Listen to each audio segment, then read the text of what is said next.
Սպերջենի աստվածաշնչյան ընթերցանություն ամեն երեկո, մայիսի 18 Հետո Եբրայեցիս 12-րդ գլուխ 11-րդ խոսք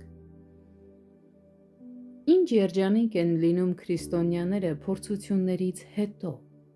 Չկա ավելի խաղաղ հանգստություն, քան այն, որ հաջորդում է փոթորկին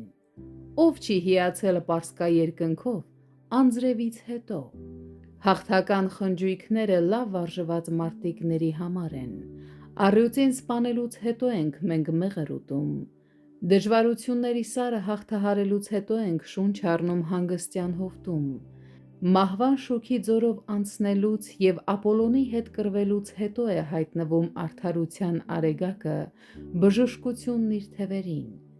մեր վշտերը հետո ծովով անցնող նավերի պես արծաթե հետքեր են թողնում իրենց հետևից,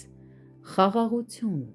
քաղցր ու խորը խաղաղություն է հաջորդում այն սարսափելի խռովությանը, որ մի ժամանակ տիրում էր տանջվող, մեղավոր հոգիներում,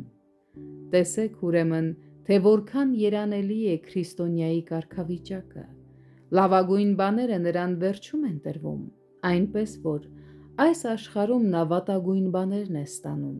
սակայն նույնիսկ նրա վատագույն բաները հետո լավի են վերածվում, քանզի ծանր հերկն ուրախալի բերք է տալիս, ավելին, հիմա էլ նա հարստանում է իր կորուստներով, աճում իր անկումներով, ապրում մեռնելով և լիանում ունայնանալով, ուրեմն եթե նրա ծանր տառապանքներն այսպիսի խաղաղարար պտուղ են տալիս այս կյանքում, ապա ինչպիսին կլինի կատարյալ ուրախության բերքահավաքը հետո երկնքում, եթե նրա խավարը գիշերները ցերեկվա լույսի պես պայծառ են, ապա ինչպիսին կլինեն նրա օրերը, եթե նույնիսկ նրա աստղերն ավելի լուսափայլ են, քան արևը, ապա ինչպիսին կլինի նրա արևը, եթե նա կարողանում է երգել բանտի զնդանում, որքան քաղցր կերգի այնտեղ երկնքում,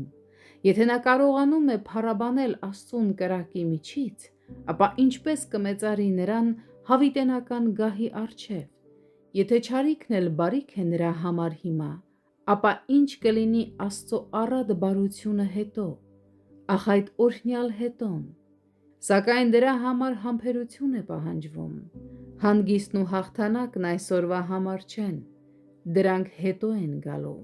սպասիր ուրեմն ով հոգի, և թող համբերությունն իր կատարելության գործն ունենա, Հակոբոս 1-րդ